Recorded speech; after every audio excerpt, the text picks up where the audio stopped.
우리 교육부는 바깥으로 이동하고 우리는 함께 하나님 말씀 찾겠습니다. 하나님께서 오늘 우리에게 주시는 말씀 창세기 22장 11절에서 14절까지 말씀입니다.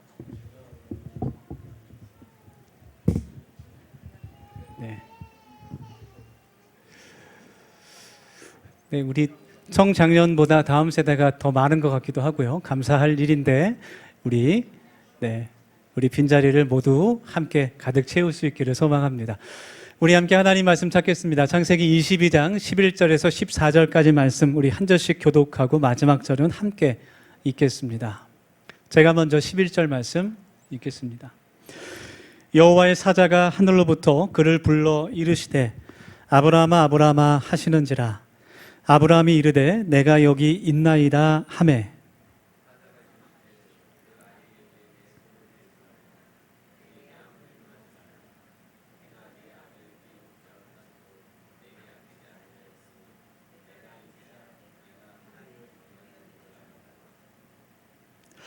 아브라함이 눈을 들어 살펴본즉 한 수량이 뒤에 있는데 뿔이 수풀에 걸려 있는지라. 아브라함이 가서 그 수장을 가져다가 아들을 대신하여 번제로 드렸더라. 다 같이 아브라함이 그 땅 이름을 여호와 이레라 하였으므로 오늘날까지 사람들이 이르기를 여호와의 산에서 준비되리라 하더라. 아멘. 오늘도 우리 옆에 분 뒤에 분들 반갑게 인사하겠습니다. 이렇게 인사할까요? 당신은 축복의 사람입니다. 그렇게 인사하면 좋겠습니다. 당신은 축복의 사람입니다. 우리들은 하나님의 은혜를 받은 사람들입니다. 그래서 우리들이 그 받은 은혜의 통로로 살아갈 수 있기를 소망합니다. 내가 만나는 모든 사람들마다 하나님의 그 은혜와 축복을 만날 수 있는 그런 복의 통로로 살아갈 수 있는 우리 더세움 가족들이 되기를 원합니다. 우리 가운데 태권도를 배우신 분이 계신지 모르겠어요. 우리 교회에 태권도 사범님이 있습니다. 우리 김주희 집사님 남편 우리 하철기 성도 방금 잠옷실에 있다가 나갔는데 태권도 현직 사범님입니다. 아마 4단으로 제가 알고 있는데 태권도를 잘 가르치는 분이죠. 저도 사실은 유단자입니다. 수줍게 발표합니다. 제가 다녔던 그 고등학교가 태권도 그 특기를 가진 고등학교였어요. 그래서 학교에 선수단도 있고 막 그랬습니다. 그래서 3년 동안 그 체육 시간마다 일주일에 1시간씩 태권도를 배웠어요. 그래서 졸업할 때쯤 되면 다 검은색 배트를 딸 수 있는 그런 아주 좋은 학교에 다녔죠. 남자분들은 아마 뭐 거의 다 태권도를 하실 것 같아요. 군대에서도 배우고, 그래서 이제 제 자녀들도 태권도를 지금 또 배우고 있습니다. 태권도를 배울 때 아이들에게 가장 중요한 것이 있는데 그것이 무엇이냐면 여러 가지가 있지만 태권도 띠, 그 벨트의 색깔이 굉장히 아이들에게 중요합니다. 처음에는 하얀 띠를 주죠. 그래서 뭐 노란 띠, 뭐 녹색, 뭐 빨강 이렇게 점점 단계가 올라가게 되는데 아이들이 그 벨트의 색깔에 굉장히 민감한 것 같아요. 그래서 누가 더 높은 그 승급해서 높은 그 벨트를 갖고 있느냐, 거기에 따라 굉장히 스스로 자랑스럽게 여기는 것 같습니다. 그래서 더 좋은 색깔, 높은 벨트를 받기 위해서 열심히 품새도 배우고 또 발차기도 열심히 연습하고 또 국기원에 가서 이제 품띠를 따게 되는 것이죠. 그래서 그 단계가 올라갈수록 아이들이 마음 가운데 성취감을 이렇게 느끼게 되는 것 같아요. 그래서 열심히 배우는 것 같습니다. 신앙에도 그러한 단계가 있는 것 같습니다. 성경은 어린아이와 같은 믿음이 있다고도 말하고 또 장성한 분량의 믿음이 있다고도 우리에게 말씀하죠. 또 예수님께서 말씀하실 때 믿음이 작다고도 말씀하시고 또 이렇게 큰 믿음은 내가 보지 못했다라고도 말씀해 주십니다. 성경을 보면 연약한 믿음도 있고요. 또 강하고 담대한 믿음도 있다. 그렇게 기록되어 있습니다. 오늘 하나님의 말씀을 여러분과 함께 나누면서 제가 기대하는 것도 하나님 앞에 원하는 것은 우리의 믿음이 하나님 앞에서 늘 성장하는 것입니다. 한 단계 한 단계 하나님께서 기뻐하시는 장성한 믿음의 분량까지 계속해서 성장하고 성숙할 수 있기를 원합니다. 만약에 우리의 믿음이 성장하지 않는다면, 그 단계에 계속 머물러 있다면, 혹은 뒤로 후퇴한다면 그것은 하나님께서 기뻐하시지 않는 일 같아요. 고여있는 물이 썩듯이 우리가 날마다 새롭게 하나님 앞에서 성장할 수 있는 그러한 믿음의 사람이 되기를 원합니다. 오늘 성경 말씀은 그 믿음의 조상이라고 불리는 아브라함이 그 아들 이삭을 하나님께 제물로 바치는 그 이야기를 담고 있습니다. 우리가 많이 알고 있는 그러한 성경 스토리죠. 지난 그 주에 있었던 우리 아이들 유치부, 유아부, 아동부 성경학교 때 제가 저녁에 이 말씀을 아이들에게 이제 설교를 했어요. 믿음의 세대라는 주제에 맞춰서 설교를 할 때 그 가운데 이제 부모님이 교회를 나오지 않는 그리고 부모님이 불교인 아이가 한 명 있었는데 그 아이가 이제 설교가 끝나고 친구들하고 이야기하면서 하나님은 너무 잔인한 것 같다, 무섭다, 네, 그런 이야기를 했다 그래요. 네, 아버지에게 아들을 죽이라고 하셨으니 네, 그럴 말을 할 만도 하죠. 근데 제가 분명히 설교 시간에 말씀을 전하면서 하나님이 이렇게 하신 것은 정말 그 아들 이삭을 죽이려고 하신 것이 아니라 아버지 아브라함의 믿음을 시험하시기 위해서였다라고 설명을 잘 해줬어요. 근데 그걸 못 들은 것 같아요, 그 아이가. 그래서 하나님이 좀 잔인한 것 같다, 네, 그런 이야기를 했다고 합니다. 아브라함이 이삭을 하나님께 드리는 이 이야기, 그것을 통해서 하나님은 오늘도 우리가 하나님 앞에 믿음과 순종을 드리는 주님의 백성들이 되기를 원하십니다. 또한 하나님께서 이 말씀을 통해서 구약의 그 유대인들이 또 우리들이 깨닫기를 원하시는 것은 독생자 아들을 아낌없이 이 땅에 보내시고 십자가에 달려 죽게 하신 그 하나님 아버지의 마음, 그리고 예수님께서 우리를 구원하신 그리스도가 되신다는 그 메시지였어요. 여러분, 예수님께서 하나님의 하나밖에 없는 독생자의 아들이신 것을 여러분 믿습니까?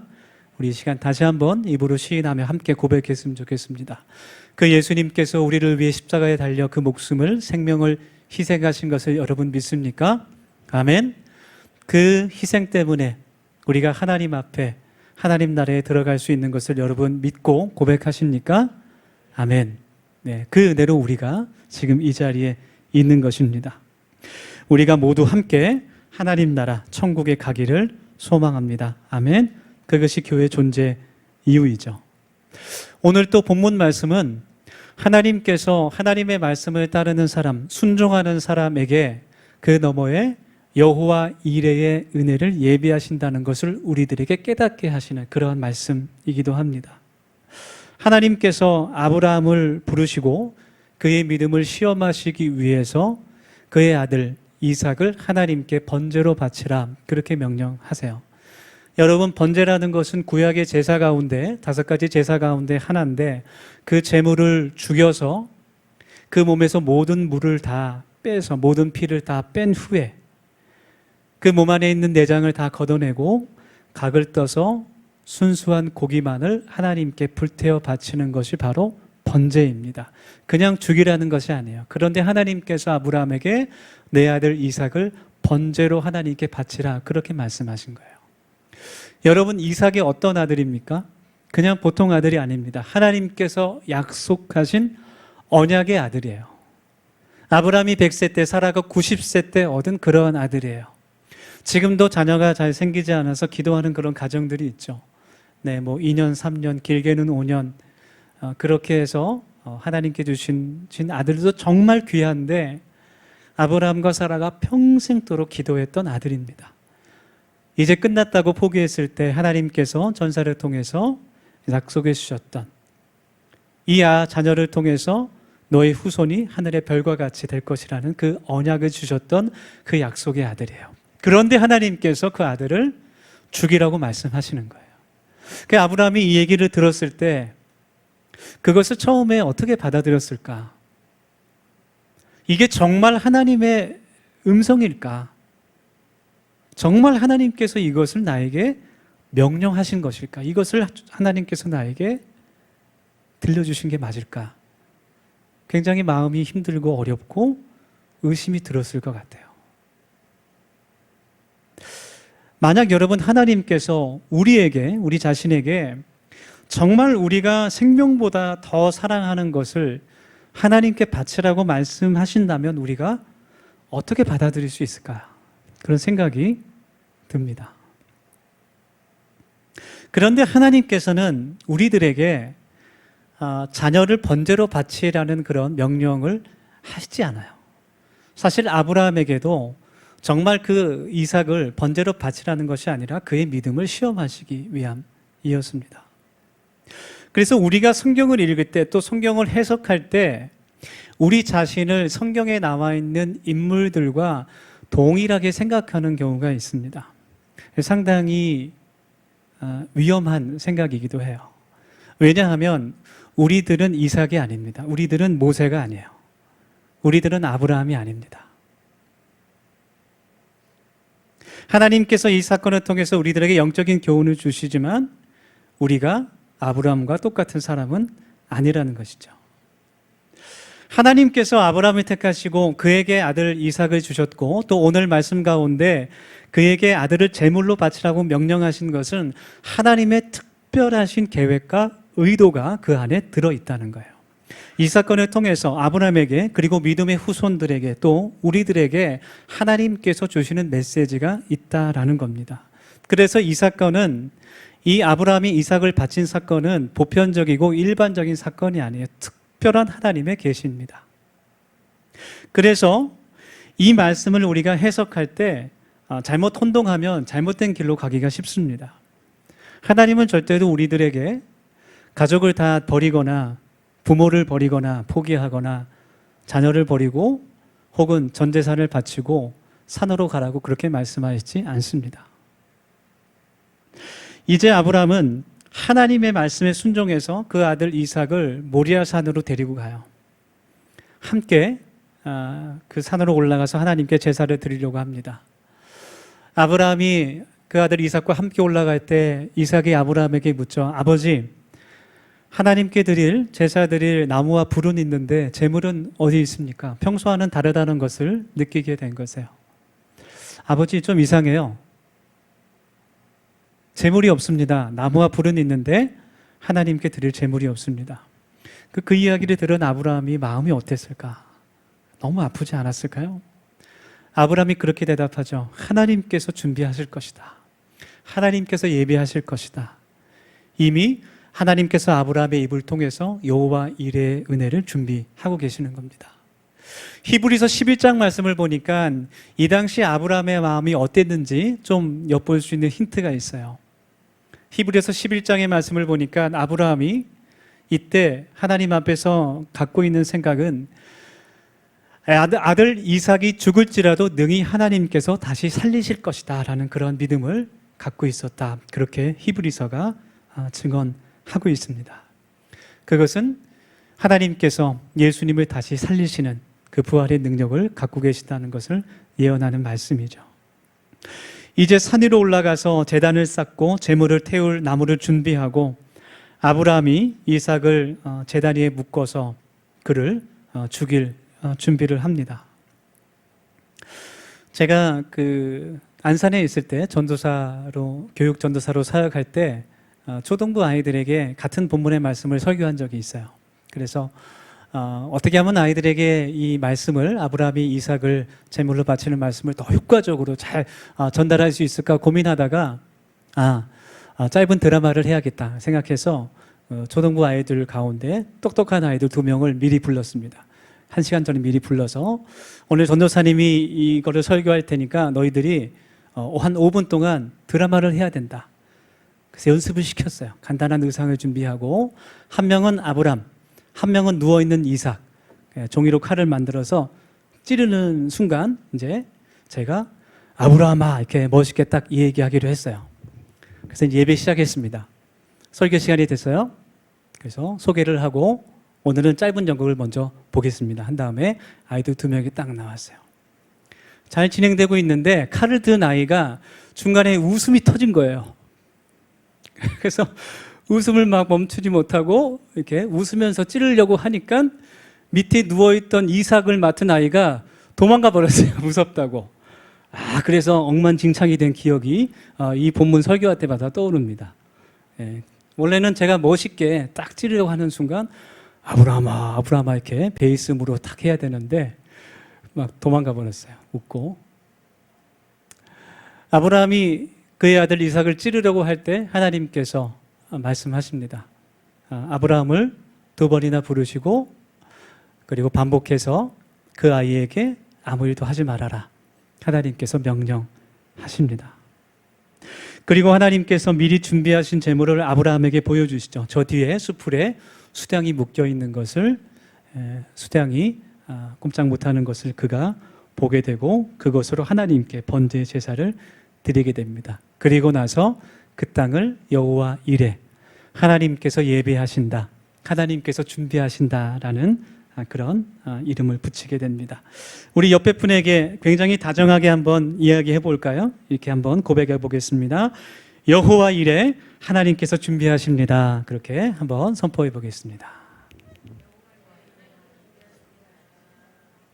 네, 우리 항상 말씀드리지만 영혼 있게, 마음과 뜻을 다해서 하셔야 돼요. 우리 안 하신 분이 몇 분 계셔서 한 번만 더 다른 분에게 해보겠습니다.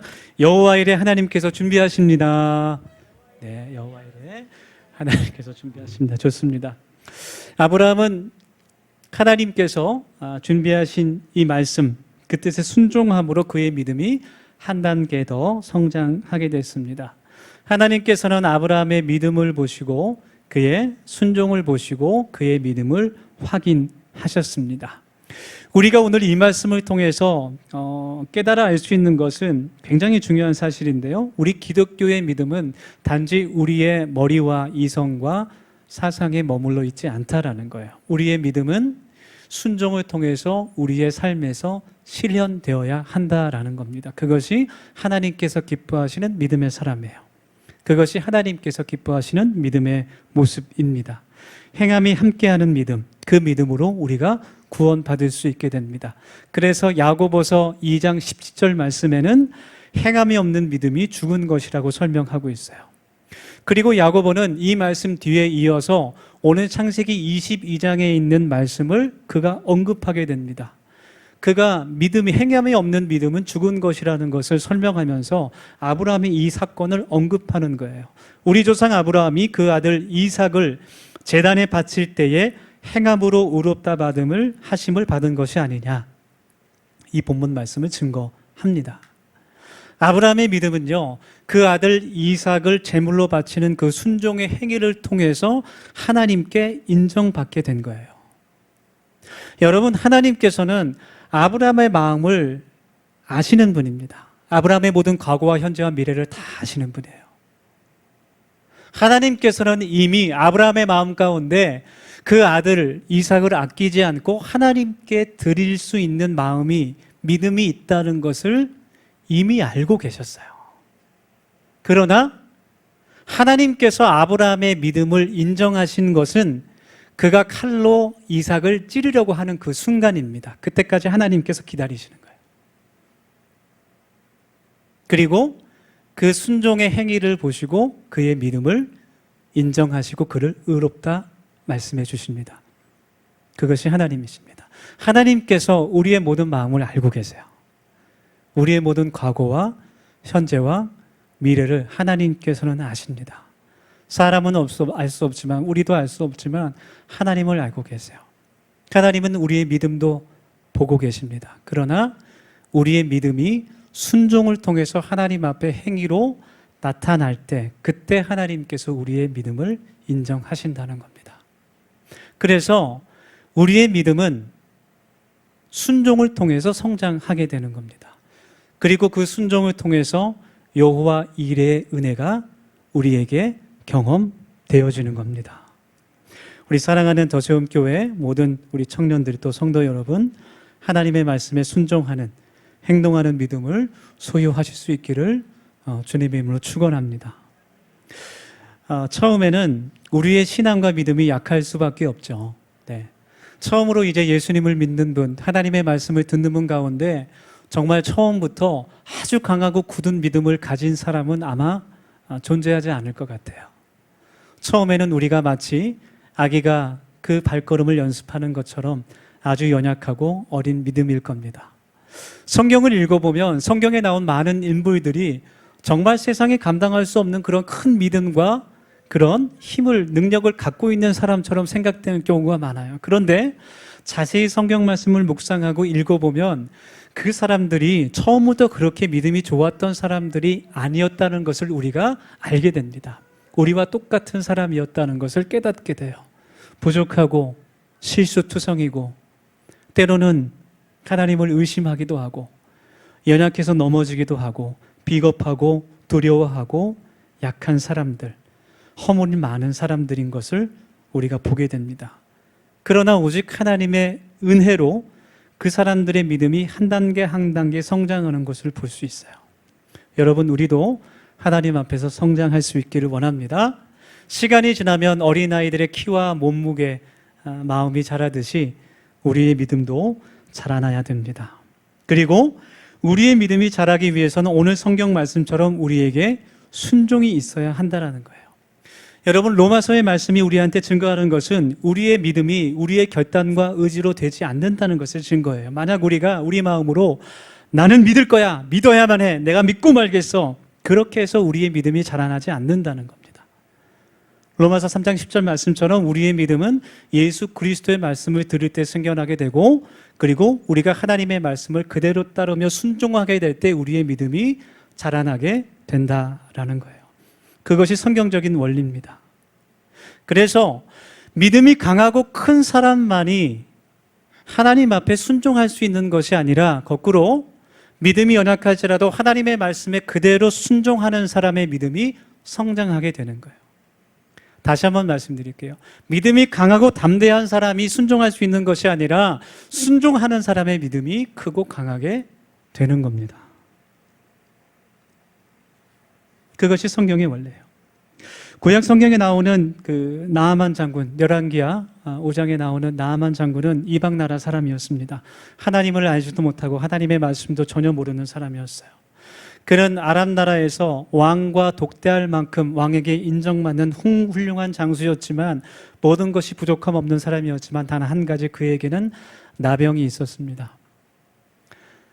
그런데 이스라엘에서 잡혀온 계집종 하나가 이야기하는 거예요. 주인님, 우리 고향에 있는 엘리사라는 선지자에게 가시면 아마 그 병이 나을 수 있을 겁니다.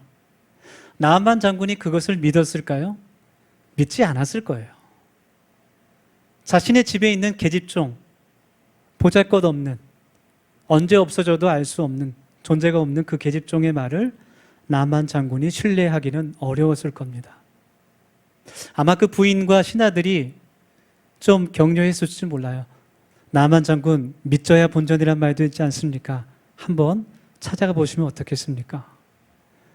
네. 그 중간에 많은 그런 스토리가 있죠. 어쨌든 나아만 장군이 많은 예물을 가지고 엘리사 선지자 집 앞에 도착하게 됩니다. 그런데 엘리사 선지자는 문 밖에 나와보지도 않고 종을 시켜서 한마디만 전하죠. 요단강에 몸을 7번 씻으십시오. 딱 그 말만 전해요. 나와보지도 않아요. 네. 나아만 장군이 그렇게 얘기하죠. 나와서 뭐 나뭇가지를 흔들면서 나를 치료해 줄 줄 알았더니 너무한 거 아니냐.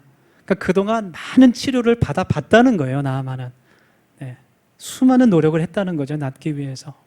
그런데 문전박대를 당하는 겁니다. 나아만 장군은 그 자리에서 엘리사를 죽일 수 있는 힘과 능력이, 권세가 있는 사람이었어요. 그러나 그냥 조용히 돌아가기로 합니다. 그런데 신하들이 간청을 하죠. 여기까지 왔는데 요단강에 7번 몸을 담궈 보시면 어떻겠습니까? 마지못해서 몸을 담그게 돼요. 나아만 장군이 7번 요단강에 몸을 담그면서 정말 그 사람 마음 가운데 내가 7번 몸을 담그면 깨끗하게 날 수 있겠다라는 믿음이 있었을까요? 없었을 것 같아요, 저는. 없었을 것 같아요. 신하들이 간청하니까 마지못해서 그냥 몸을 담근 것이죠. 혹시 그 마음 가운데 7번 담가서 안 낫기만 해봐라, 내가 가서 다 죽이겠다, 그런 복수심이 있었을지도 모르겠어요. 아마 믿지 않았을 겁니다. 그러나 순종했을 때 하나님의 기적이 나타나게 됩니다. 할렐루야. 그리고 나서 나만 장군이 엘리사에게 돌아와서 고백하죠. 이 세상에 하나님 여호와 하나님만이 유일한 신임을 내가 믿습니다. 고백합니다. 순종이 먼저예요. 여리고 성이 무너질 때 여호수아는 아마 하나님의 말씀을 100% 신뢰했을 겁니다. 그렇지만 하루에 한 바퀴씩 그 성을 돌고 마지막 일곱째 날 7바퀴를 돌면 그 성이 무너질 것이라는 그 말씀, 그 성을 돌고 있는 군사들과 또 제사장들 가운데 그것을 온전히 믿는 사람들, 믿지 못하는 사람들이 아마 더 많았을 겁니다. 정말 이게 가능할까? 7째 날 마지막 6바퀴를 돌아도 그 성에는 아무런 금도 가지 않아요. 그러나 그대로 순종했을 때 그 성이 무너지는 기적이 그들에게 나타납니다. 할렐루야. 네, 그것이 성경의 원리라는 거예요. 여호수아의 기적에서도 또 나아만의 기적에서도 또 오늘 본문 아브라함의 그 이 말씀에서도 그 이삭을 데리고 산에 올라갔지만 얼마나 그의 마음이 아프고 어려웠겠습니까? 이삭이 재물이 어딨냐고 그에게 물어봤을 때 하나님께서 준비하신다고 말했지만 정말로 하나님께서 다른 재물을 준비하실 거라는 믿음이 그에게 있었을까? 그런 생각이 들어요. 그러나 그럼에도 불구하고 온전치 못한 믿음에도 하나님께 그가 순종했을 때, 칼로 그 아들을 찌르려고 했을 때 하나님께서 여호와 이레의 은혜를 만나게 하신 줄 믿습니다. 여러분, 믿음이 있어서 순종하는 것이 아니라 순종을 통해 믿음이 자라는 것입니다. 아멘. 우리가 하나님 앞에 순종을 드릴 수 있기를 원합니다. 그리고 그 순종 너머에 있는 여호와 이레의 은혜를 우리가 경험할 수 있기를 원합니다. 어떤 분들은 의심이 많은 분들이 있어요. 그래서 참 순종하기 어려운 분들도 있습니다. 우리가 이 험한 세상에 살아가려면, 속이고 속이는 이 세상에 살아가려면 한 번쯤 의심하는 것도 좀 필요할 때가 있긴 있어요. 그런데 그것이 습관이 되어서 하나님의 말씀, 하나님을 의심하는 분들도 많이 있습니다. 이런 분들은 믿음보다는 그 고집이 세서 순종하지 못하는 경우가 더 많은 것 같아요. 믿지 못하기 때문에 고집이 센 것이 아니라 고집과 편견이 강하기 때문에 믿지 못하는 겁니다. 스스로 지혜 있다고 여기기 때문에 남을 믿지 못하는 겁니다. 그래서 하나님 앞에서도 그 고집을 내려놓지 않게 됩니다. 이것이 성경에서 말하는 스스로 지혜 있다 여기는 어리석은 사람의 모습입니다. 제가 목사로서 이제 기도하면서 많은 분들은 아니지만 여러분들을 상담하게 돼요. 기도하면서 우리 교회 성도님들도 있고 또 가난한 성도들도 있습니다. 기도하면서 그 상담하게 되면 저는 정말 100% 확신하면서 하나님께서 그분에게 원하시는 것들이 있어요. 100% 확신이 들어요. 하나님께서 다시 예배를 회복하기 원하십니다. 하나님께서 다시 하나님께 돌아오시기를 원하십니다. 분명한 그런 하나님의 사인들이 있습니다. 그런데 그렇게 하나님의 뜻과 하나님의 마음을 잘 전달한다고 해도 이미 마음에 답을 정해놓고 듣는 경우가 상당히 많습니다. 그래서 이야기를 나누다가 자신이 이미 정한 답과 조금이라도 비슷한 이야기가 나오면 속으로 확신에 차서 속으로 얘기하는 거예요. 거봐, 목사님 교회 나오라고 그러는 거지. 거봐, 목사님 헌금 내라고 그러는 거지. 거봐, 봉사하라고 이런 말 하는 걸 거야. 그렇게 생각합니다. 스스로 지혜 있다고 여기는 어리석은 사람의 모습이에요. 여러분, 우리가 하나님이 주신 지혜로 충만할 수 있기를 간절히 원합니다. 예를 들면 이런 거죠. 이번 주 금요일에 금요반 기도회가 있습니다. 저는 정말 하나님 앞에서 간절히 기도하면서 우리 더세움 가족들이 물론 힘들고 어렵지만 그 시간에 다 이 자리에 와서 함께 하나님을 정말 힘과 마음을 다해 찬양하며 기도하며 또 하나님 말씀을 들으며 간구하는 시간, 하나님의 은혜를 받는 시간이 되기를 소망하고 원합니다. 그래서 금요밤 기도회 광고를 하면서 여러분들에게 권면하며 함께 나오라는 그 이야기들이 그냥 사람들이 조금 나오면 썰렁하고 허전할까 봐 하는 이야기가 아닌 거예요. 그냥 조금 나오면 힘이 빠질까 봐 그렇게 교회 나오라고 하는 이야기가 아닙니다. 저는 솔직히 말씀드리면 금요밤 기도회를 저 혼자서 드릴 수도 있어요. 얼마든지요. 네. 평소에 많은 분들과 함께 예배하는 대형교회 목사님들은 좀 어려울 수 있지만 저는 혼자 기타 치면서 2시간 동안 하나님께 예배할 수 있습니다. 얼마든지요. 그러나 하나님께서 주시는 복과 은혜는 저 혼자 받는 거예요. 저는 우리 더세움 가족들이 그 시간을 함께 하나님께 드리며 여호와 일의 은혜를 함께 받을 수 있기를 원합니다. 물론 순종이 쉬운 것은 아닙니다. 때로는 희생이 필요하기도 하고 또 결단이 필요하기도 합니다. 그렇지만 어떻게 생각하면 순종이 또 그렇게 어려운 것은 아닌 것 같아요. 우리의 마음 먹기에 달린 겁니다. 성령 하나님께서 우리의 생각과 마음을 주장해 주시기를 간절히 소망합니다. 우리가 우리 눈앞에 있는 우리의 편협한 그런 생각들과 눈앞에 있는 유익에만 몰두할 것이 아니라 그 순종 너머에 있는 여호와 일의 은혜를 바라볼 수 있는 우리 더세움 가족들이 되기를 간절히 원합니다. 우리 함께 시간 기도하겠습니다. 우리 세 가지 기도 제목 가지고 함께 결단하며 한 1, 2분 정도 함께 기도하겠습니다. 오늘 하나님께서 우리에게 주신 말씀 붙잡고 함께 기도하기를 원합니다. 첫 번째로 하나님의 말씀에 순종하는 신앙이 되게 하여 주시옵소서. 그렇게 기도하겠습니다. 또 기도할 때 하나님 순종을 통해 여호와 일의 복을 내가 경험하게 하여 주시옵소서. 그렇게 기도합시다. 또 마지막으로 기도할 때 하나님 그저 제자리에 머물러 있는 신앙이 아니라 교회만 출석하는 그런 신앙이 아니라 우리 모두의 믿음이 점점 더 성장하고 성숙할 수 있도록 하나님 은혜 베풀어 주시옵소서. 나는 할 수 없지만 하나님의 능력과 은혜로 세상이 감당할 수 없는 믿음의 사람 되게 하여 주옵소서. 우리 같이 이 시간 함께 기도하겠습니다. 하나님 저희들 기도하며 시간 나아갑니다. 아버지 하나님, 하나님의 거룩한 말씀이 우리 마음 가운데 깊이 들어와 새겨지게 하여 주시고 하나님 그 믿음으로 살아갈 수 있는 우리가 될 수 있도록 인도하여 주시옵소서.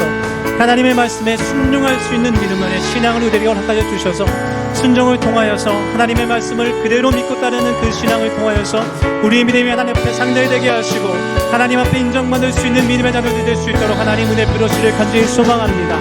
하나님 그 순종을 통하여 우리의 모든 삶 가운데 여호와 일의 축복이 넘치기를 원합니다. 그것이 우리의 복음이 되게 하여 주시고 그것이 세상 사람들 가족들에 전할 수 있는 믿음의 간증이 될 수 있도록 하나님께서 인도하여 주시옵소서.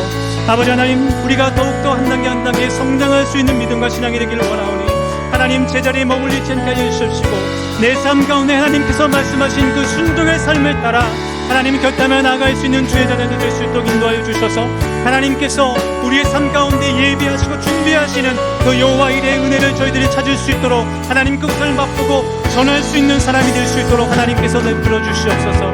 하나님 지금도 나를 위해서 준비하신 그 하나님의 놀라운 축복과 은혜를 저희들이 경험할 수 있는 하나님의 믿음의 사람으로 살아갈 수 있도록 하나님 인도하시를 간절히 소망합니다. 아버지 하나님 우리가 맡고 있는 모든 장애물을 예수님으로 다 떠나게 역사해 주셔서 하나님 주여 우리가 그 땅을 믿음으로 나아갈 수 있는 하나님의 자녀들 될 수 있도록 하나님 은혜 베풀어 주시옵소서.